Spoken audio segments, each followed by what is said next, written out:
తొలి పూజిత దైవం గణపతి వారికి అంజలి ఘటించి దేవునితో సమానమైన స్థానము మన ఆధ్యాత్మిక గురువులకు ఉన్నది మన సంస్కృతి సాంప్రదాయంలో.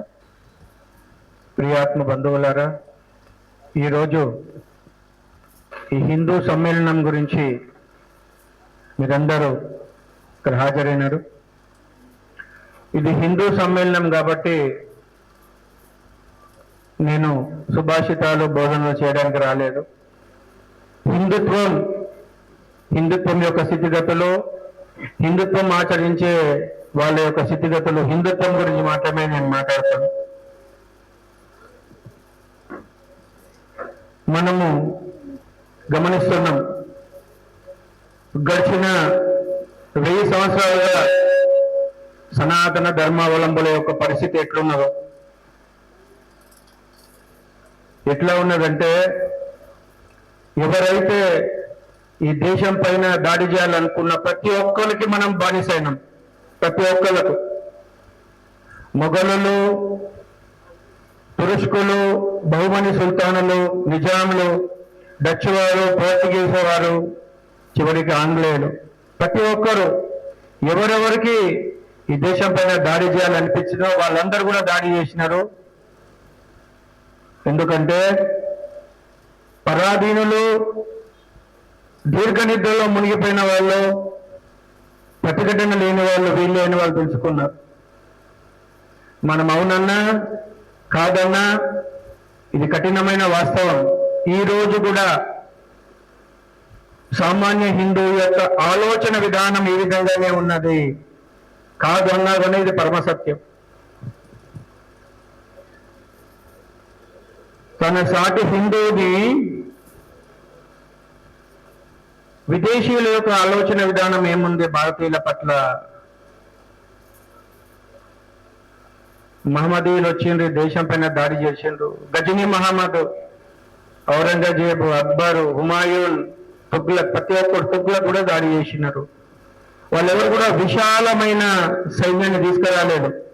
ఎవరు కూడా మంది మార్బలంతో రాలేదు. కొంతమంది అంచెలతో వచ్చింది. ఎందుకు? తమ సోదరుల యొక్క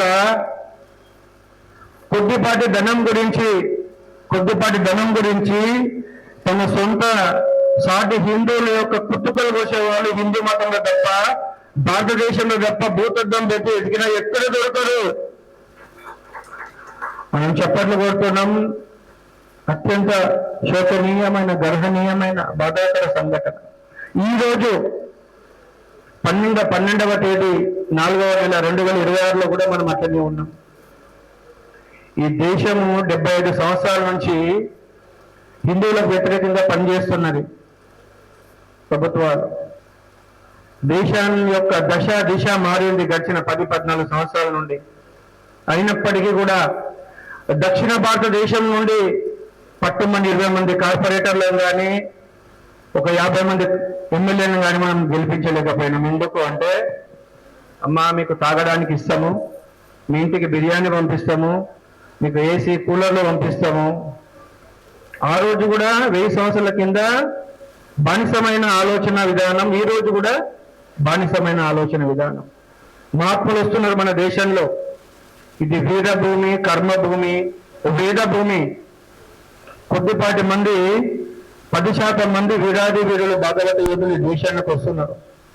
ఆది శంకరాచార్యుల వారు వచ్చినారు, మధ్వాచార్యుల వారు వచ్చినారు, రమణులు వచ్చినారు, వివేకానందుల వారు వచ్చినారు, రామకృష్ణ పరమహంస వాళ్ళు వచ్చినారు, జైన మహాముని, శాక్యముని, బుద్ధ భగవానుడు,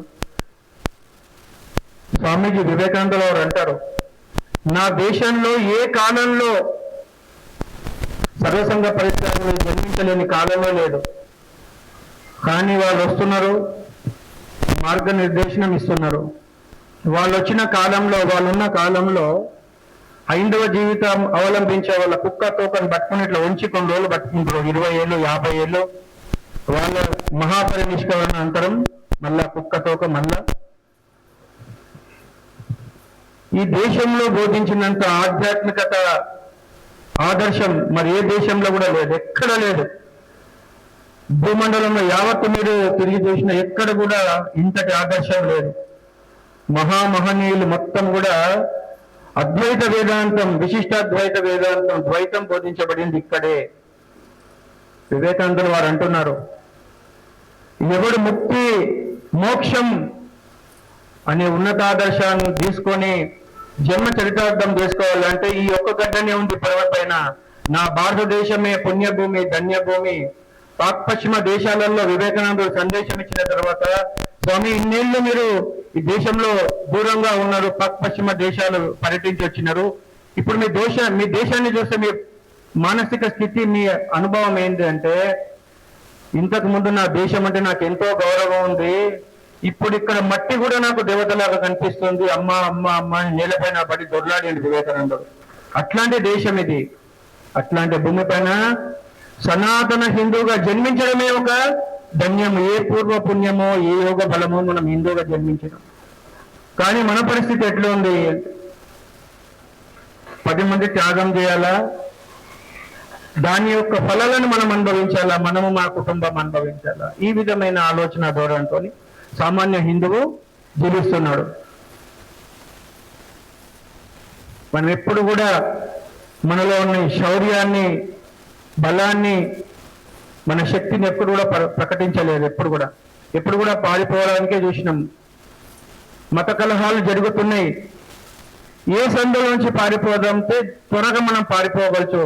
మన బతుకు, మన జీవితాన్ని పన్నంగా పెట్టుకొని మన కాలనీ పైన దాడి జరిగింది, నడువండ్రా శీఘ్రంగా, అతి శీఘ్రంగా పారిపోదాం. పట్టుమని 20% లేని వాళ్ళు 80% ప్రజలపైన దాడి చేస్తారు. వీళ్ళు పలాయనవాదులై పారిపోయే స్థితిలో ఉన్నాం. ఎందుకు ఈ దౌర్బల్యం? భగవద్గీత మీకు ఎప్పుడు గుర్తు రాలేదా? అది ఎక్కడ బోధించబడింది? కథన రంగంలో, యుద్ధ రంగంలో బేరీలు మోగుతున్నాయి, బాకాలు, డమరుకలు మోగుతున్నాయి. ఒక మహావీరుడైన, వీరాది వీరుడైన శ్రీకృష్ణ పరమాత్ముడు మరొక వీరాది వీరుడైన భాగవత యోధుడైన అర్జునునికి బోధించింది. అది ఎట్లాంటి పరిస్థితి ఉంది? ఒకరిని తల తరుగుతున్నారు, ఒకరిని నెత్తి నరుకుతున్నారు, రక్త ప్రవాహము డేరులై పారుతుంది. కథన రంగంలో శంకులు మోగుతున్నాయి, బల్లాలు వేస్తున్నారు, చాకులు ముందుకు వస్తున్నాయి.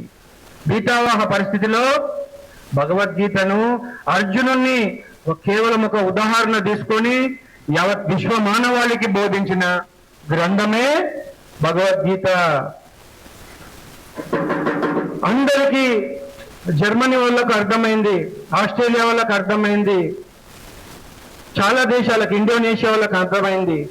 వాళ్ళు ఈ భోగము అనుభవించి విసిగిపోయి పరమ సంతోషం, ఈ భోగాలకు అవధులు కూడా నిజమైన ఆనందం ఉన్నది అది భారతదేశంలోనే, అది ఆధ్యాత్మిక జీవితంలోనే అన్ని వాళ్ళు ఆధ్యాత్మిక ఆదర్శం గురించి. మీరు తిరువన్నామలో పోతే లక్షలాది మంది విదేశీయులు, కాశీలో పోతే ఆ ఘట్టంలో 1000 మంది. ఎందుకు మీరు ఇక్కడికి వస్తున్నారు? మీ దేశంలో అన్ని ఉన్నాయి కదా అంటే, అవన్నీ అనుభవించి తుచ్చము తృణప్రాయం అని అనుకున్నాం స్వామి మేము. తుచ్చము తృణప్రాయము, అసలైన ఆధ్యాత్మికత. మేము సమస్త సమస్యలకు ఏకైక పరిష్కారం ఆధ్యాత్మిక జీవితం అని మేము తెలుసుకొని వచ్చినాం స్వామి. మన ఆలోచన విధానం ఎట్లుందంటే, తిందాం, తాగుదాం, పొంగుందాం, పడుకుందాం, కాలక్షేపం చేద్దాం. వాళ్ళు ఏం చేస్తున్నారు? రాష్ట్రాలు, దేశాలు ఆక్రమించుకుంటా మన దేశంకి వచ్చారు. ఆర్యావర్తనం, భరత భూమి, భరత కందే ఎక్కడున్నది? కాశ్మీర్ చేజారింది, బెంగాల్ చేజారింది. ఒక దేశంకి కుడి వైపున ఒక దేశము, ఎడమ వైపున ఒక దేశము, 2 దేశాలు తీసేసుకున్నారు. కుడి పక్క దేశం పోయింది, ఎడమ పక్క పాకిస్తాన్, బంగ్లాదేశ్. మిగిలింది ఏంటిది? ఆర్యావర్తనంలో సనాతన భారతదేశం. కానీ ఇప్పుడైనా మనము హిందువులుగా ఉన్నామా? ఇది హిందూ దేశం ఉందా? ఒక 2 ముసలి వాళ్ళు దేశానికి తీవ్రమైన అన్యాయం చేసిండ్రు. మిగతా వాళ్ళు ఏం చేస్తారు మరి? కట్టబట్టుకున్న ముసలోడు ఒకడు, కుర్తా పైజామా వేసిన ముసలోడు, 2 కలిసి దేశానికి తీరని చారిత్రాత్మక తప్పిదం చేసి మనకి ఈరోజు మిగతా వాళ్ళు ఏం చేస్తున్నాం? 2 చేస్తే ఆంగ్లేయులు చాలా దేశాలను ఆక్రమించుకున్నారు. వాళ్ళు రాజసిక శక్తితో 10 ఏళ్లలో 20 ఏళ్లలో స్వాతంత్రం సంపాదించుకున్నారు. మనమే సంపాదించుకోలేకపోయినాం. ఎట్లాంటి పరిస్థితుల్లో మనం జీవిస్తున్నాం ఒకసారి ఆలోచించండి. తన సోదర హిందూ యొక్క భుజం పైన గన్ను పెట్టి జలియన్ వాగ్లా కాల్చింది ఎవరు? ఆంగ్లేయులు కాదు, హిందువులే. ఇంతకుముందు చెప్పినా కదా, కొద్దిపాటి ధనం గురించి తన సాటి హిందువుని కుట్టుకొల వేసేవాడు ఇక్కడే దొరుకుతాడు. కాబట్టి జలియన్ వాలా బాగ్ మారణ హోమంకి ఆంగ్లేయుడు ఆదేశం ఇచ్చిండు. నీకేమైంది? వందల మంది సైనికులు నువ్వు సాటి హిందువులను ఎందుకు నువ్వు కాల్చిపడేసినావు? ఎందుకంటే నీకు ధనమే ముఖ్యం, హిందుత్వం ఏమన్నా కానీ. ఈ విధమైన ఆలోచన సార్ మనలో రాజసిక శక్తి అనేది దుర్బల దశ ఉంది. నేను రాజయోగాన్ని అనుసరిస్తున్నానండి. స్వామీజీ గారు ఈ ప్రపంచం ఏమన్నా కానీ చావని నేను ఒక గుడిలో కూర్చొని ధ్యానం చేస్తా, రాజయోగం ద్వారా పరమాత్మను దర్శిస్తా. అయ్యా నేను భక్తి యోగాన్ని అనుసరిస్తున్నాను, నేను పూజలు పునస్కారాలు వ్రతాలు నోములు అన్ని చేస్తున్నాను. మంచిదే. మీరు అయ్యప్ప స్వామి వ్రతం ఎవరైతే చేసిన వాళ్ళు, కొండకెళ్ళిన వాళ్ళు ఒక విషయం గమనించిందో లేదో, ఎందుకంటే ఇట్లాంటి ఆదర్శాలు మనకు కనిపించవు. ప్రసాదం ఎక్కడ ఇస్తున్నారు? లైన్ పెద్దగా ఉందా చిన్నగా ఉందా ఇదే చూస్తాం. 18 మెట్లు శబరిమల ఎక్కగానే మొట్టమొదట మనకు కనిపించేది ఏంటి? ఎవరైనా ఒక్కరైనా చెప్పగలుగుతారా? నించోండి, ఏం కనిపిస్తుంది? నా జీవితం ధన్యమని భావిస్తా. ఇంతమంది అయ్యప్ప స్వాములలో ఒక్కడు చెప్పండి. అయ్యా తత్వమసి, అది మీరే. నువ్వు ఎన్ని గుడ్లకు వెళ్తున్నావు, ఎన్ని గోపురాలకు వెళ్తున్నావు. కస్తూరి మృగం ఏం చేసేది అంటే దాని లోపల ఒక సుగంధ ద్రవ్యం ఉంటది. తన నాభిలో కస్తూరి ఉండగానే మృగమునులు దశల వెదకెరా, వ్యర్థ సుఖాల ఆశల వీడి నీలో స్వామిని వెదకుమరా. తత్వమసి, అది నీవే. నీవే. నువ్వు పవిత్రుడవా, నువ్వు నిస్వార్థుడవా, నువ్వు త్యాగశీలివా, నీ సేవాభావం ఉందా? భగవంతుడిని పక్కనే వచ్చిన్నాడు. అట్లా కాదా? చతుసముద్ర పర్యంతం నువ్వు అన్ని తీర్థాలను స్నానం చేయి, సమస్త భోగాలలో అనుభవించాలని చెప్పి అన్ని శక్తిపీఠాలకు అన్ని గుడ్లకు వెళ్ళు. చిరుతపులికి ఎన్ని బొట్లు ఉంటాయి? శరీరం అంతా మచ్చలు అన్ని బొట్లు పెట్టుకున్నా మనం నాస్తికులమే. ఎందుకు నాస్తికులం? మేము దేవుని నమ్ముతున్నాం కదా. మన పరమార్థిక జీవితం ఏంటి అంటే ఈశ్వరుడు లభించే ఆచరణ విధానం మనం జీవితంలో ఆచరించాలి. భగవద్గీతలో 700 శ్లోకాలు ఉన్నాయి. చిలుకలాగా మనం పలుకుతున్నాం. కొల్లేటి దాటున్న ఈ చివరి నుంచి ఆ చివరి వరకు మనము పరమార్థిక మన యొక్క సంభాషణలు చేస్తాం, సత్సంగాలు చేస్తాం, ఎన్నో చేస్తాం.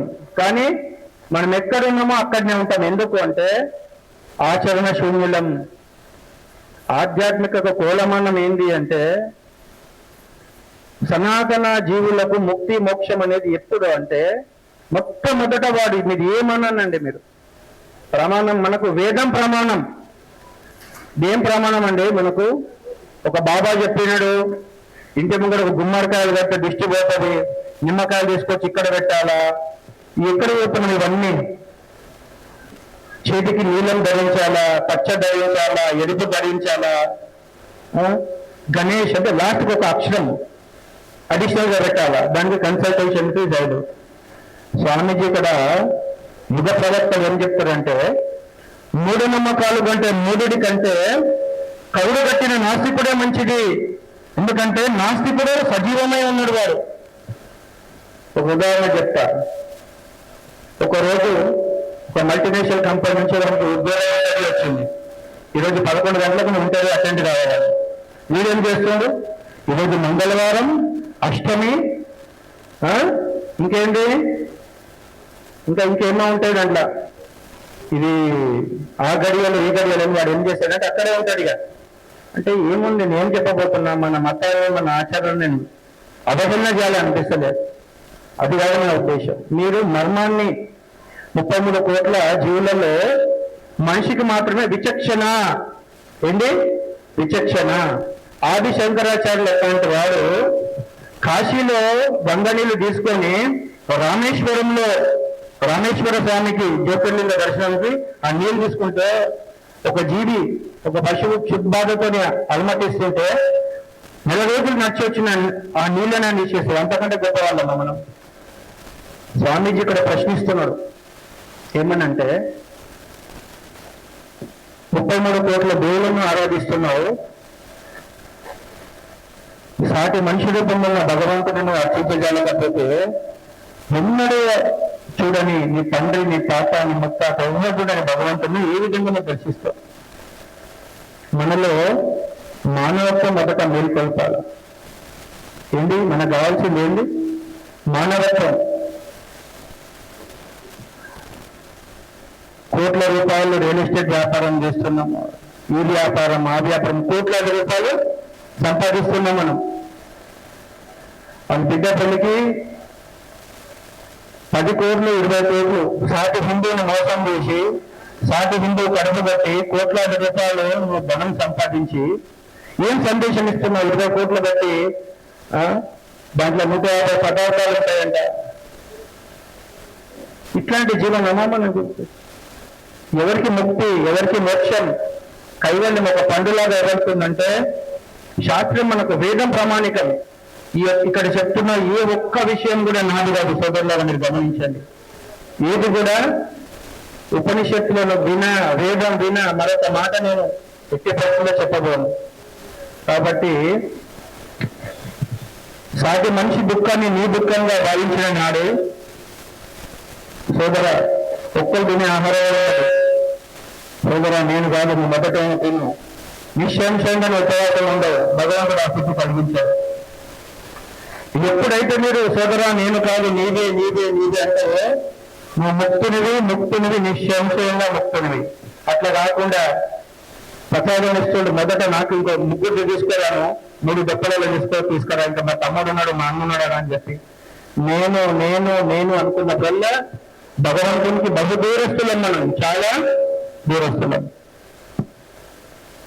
ఎప్పుడైతే మనం ఒక సంకల్పం తీసుకోవాలి, ఈరోజు నేను పంచమాలిన వాడిని కాదు, నేను దుర్బలుని కాదు, నేను నీచుని కాదు, నేను పాపిని కాదు.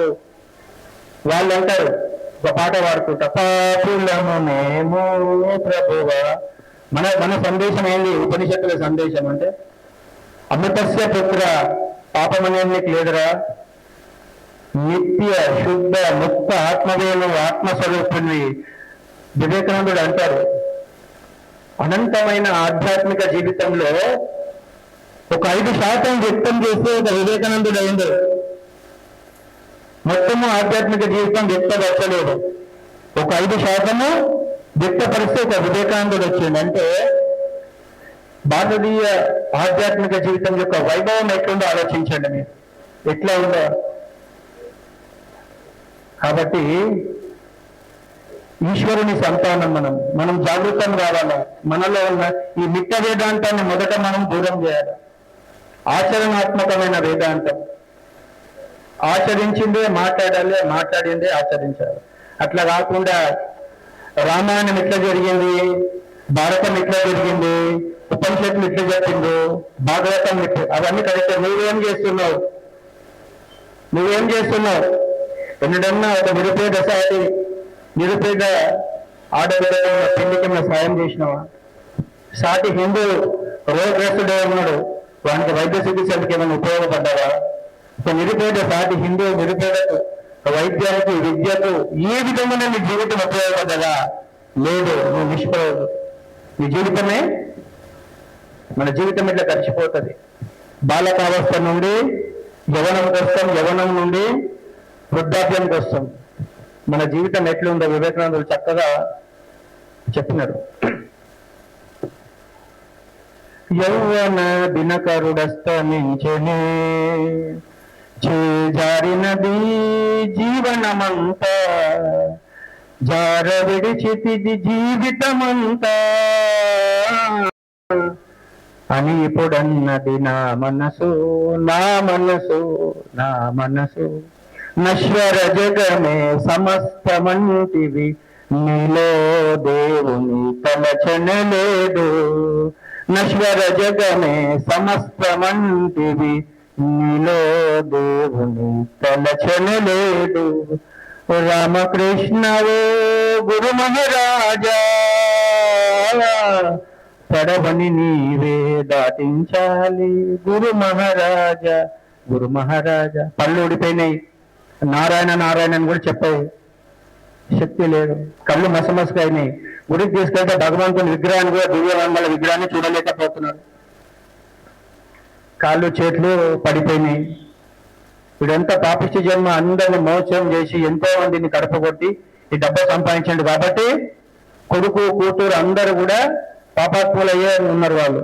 వీడు అంటాడు, నాన్న నేను ఎట్లా పెంచినా, గుండె పైన పెంచినా, నువ్వు నీ కాళ్ళు కింద పెడితే నలిగిపోతే కార్లనే వెళ్ళినావు, స్కూల్ కూడా కార్లు వెళ్ళినావు, కాలేజీ కూడా కార్లు వెళ్ళినావు.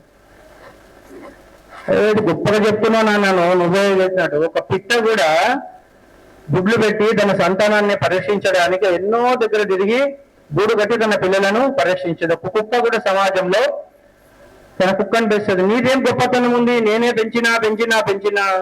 అప్పుడు వానికి నిజమైన మరణం. ఇది కదా జీవితం.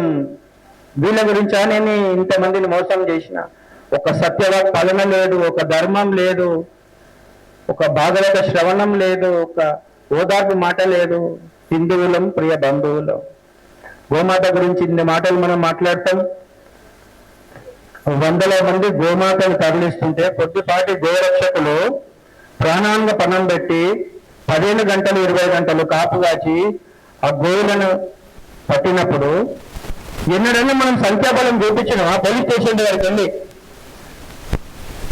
నా ప్రియ సోదరులు, నా సాటి హిందువులు, గోరక్షకులు పోలీస్ స్టేషన్లో ఒక 10 మంది నించుందామా అంటే నించాం. మనం శివరాత్రి రోజు గుడికి వెళ్తాం, వైకుంఠ ఏకాదశి రోజు గుడికి వెళ్తాం, ఇంకా ఇట్లాంటి పర్వదినాలు గణపతి చవితికి వెళ్తాం, ర్యాలీలు చేస్తాం. శ్రీరామనవమికి, హనుమాన్ జయంతికి. అదే శ్రీరాముని గుడికి మనం ఒక వారం కింద వెళ్ళినాము, 50,000 మంది 40,000 మంది అదే గుడిని ధ్వంసం చేస్తారు, అదే దేవతా విగ్రహాలను ధ్వంసం చేస్తారు. ముష్కరులు తురకలు వచ్చి అపవిత్రం చేస్తారు, చేస్తారానివన్నీ చేస్తున్నారు. ఒక్క హిందువు లేరు. ఇదా హిందుత్వం? ఇది కాదు హిందుత్వం. అందుకే మన ధర్మం అంతా వంటింట్లో దూరింది. మనకెవ్వరు కూడా యథార్థంగా చెప్పలేరు. హిందుత్వం యొక్క నిజమైన డెఫినేషన్ మీరు తెలుసుకోండి. మన హిందూ యొక్క కిరాణా కొట్టుపైన దాడి జరిగింది, రోడ్డు మీద వెళ్తుంది మన బిడ్డ, హిందూ ఆడబిడ్డ కాలేజీకి వెళ్తుండే చెయ్యేసిండ్రు. మన హిందూ ఇంటి పైన చెయ్యేసారు. అక్కడ 100 మంది మీరు ఉండడం, అది హిందుత్వం. అది మాత్రమే హిందుత్వం.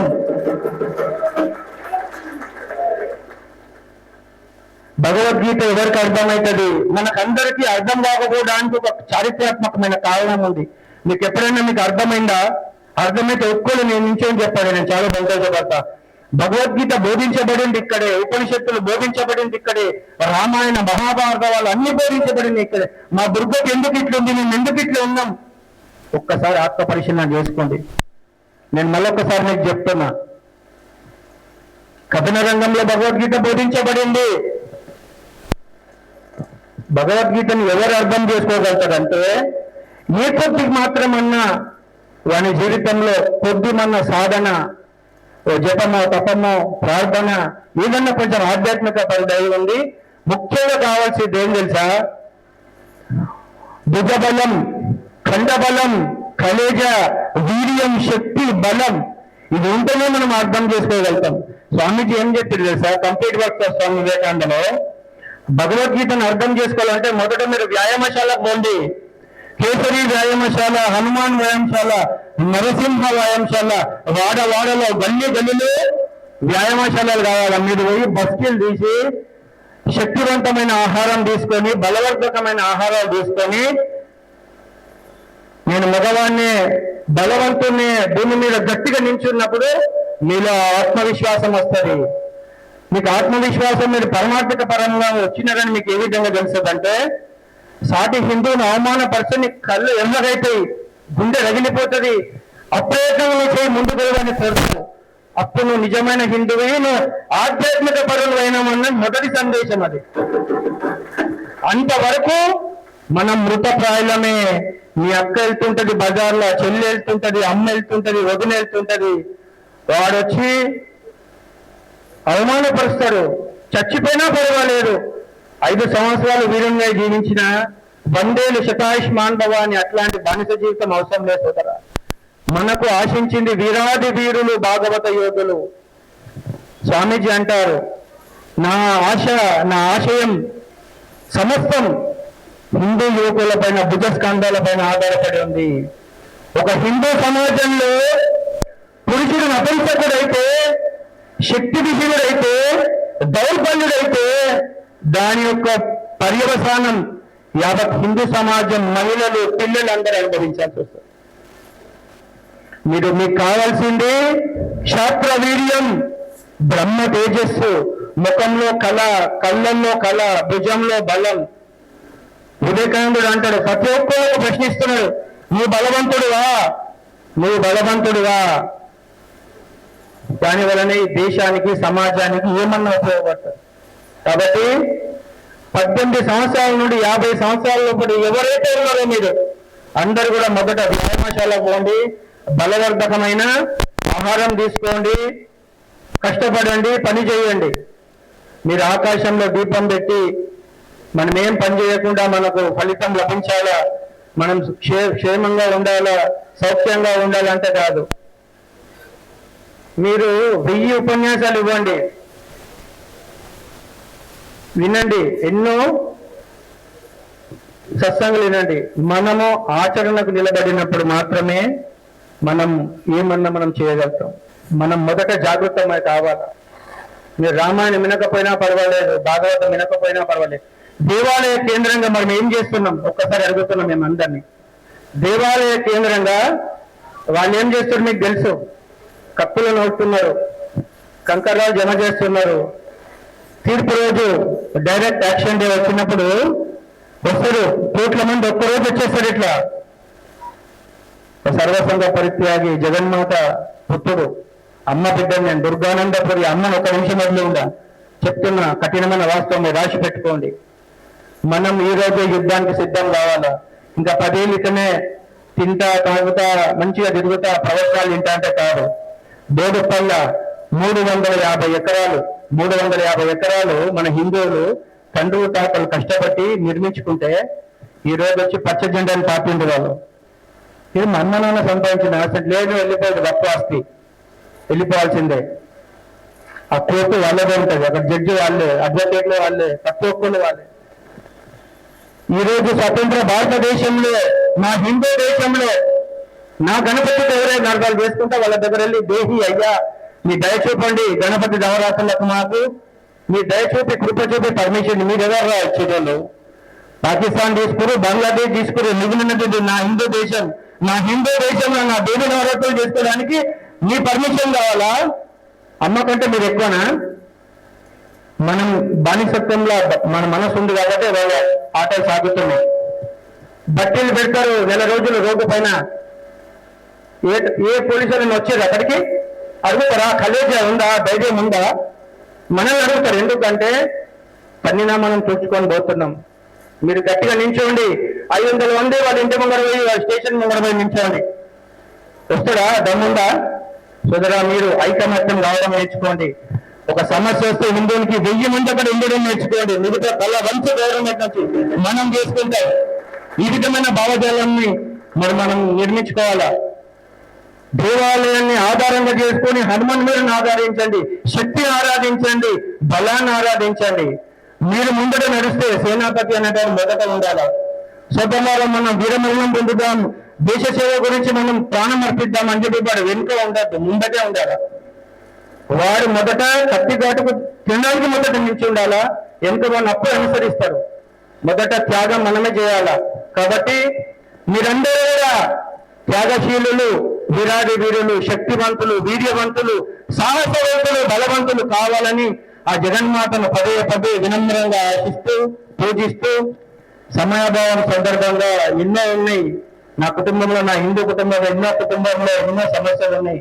అవన్నీ కూడా సోదరా మనం మునిగిపోతున్నాం, సమయం లేదని చెప్పాలని ఉంది. మళ్ళీ ఒకసారి ఆ జగన్మాత మనకు అవకాశం కల్పిస్తే తప్పక చర్చించుకుందాం. మీరందరి నుంచి ఈ రోజు నేను ఒక ఆశ్వాసనం తీసుకోవాలనుకుంటున్నాను. మిమ్మల్ని అందరి అడుగుతున్నా, మీరందరూ కూడా మనసులో ఈ సంకల్పం తీసుకోవాలి. నా దేశం ముందు, నా ధర్మం ముందు, మిగతావన్నీ తర్వాతే. చెప్పండి, నా దేశం ముందు, నా ధర్మం ముందు, మిగతావన్నీ తర్వాతే. మన మానసిక వ్యక్తిత్వం ఎట్లా తెలుసా? మనకి 20 పనులలో హిందుత్వం, సనాతన ధర్మం ఒకటి మాత్రమే. మిగతావి మనకు 19 పనులు ఉన్నాయి. వాళ్లకు ఒకటే వాడు పెయింట్ వేస్తుంటాడు, పెయింట్ పడేసి ఉరికొస్తాడు. వాళ్ళ మతానికి సమస్య వస్తే సున్నం వేస్తుంటాడు, ఆటో వదిలేసి వస్తాడు. మనం అట్లా రావాలా? అది రావడమే హిందుత్వం. వస్తారా మీరు? గౌరవప్రదమైన హిందువుగా, రాజసిక శక్తితో ఉన్న హిందువుగా, పౌరుషవంతమైన హిందువుగా బ్రతకాలి సోదరా. ఈ రోజు మీ జీవితంలో నోట్ చేసి పెట్టుకోండి. 12వ తేదీ 4వ నెల ఈ హిందూ సమ్మేళనంలో నేను ఒకటి సంకల్పం తీసుకుంటున్నా. చచ్చిన బతికిన మనమందరం వ్రతం తీసుకుంటున్నాము. హనుమాన్ వ్రతము, శివ దీక్ష, ఇంకేదో దీక్ష, అమ్మవారి దీక్ష. మనం తీసుకోవాల్సిన దీక్ష, పుణ్య దీక్ష సంకల్పం అనేది తీసుకోండి. ఏమని? భారతదేశం సనాతన ధర్మం సుభిక్షంగా ఉండడమే నా ప్రజల వ్రతం. ఈ విధమైన భావజాలంతో మీరు ముందుకు వెళ్ళాలని పదే మీకు విన్నవిస్తూ నా ఈ ప్రసంగాన్ని ముగిస్తున్నాను.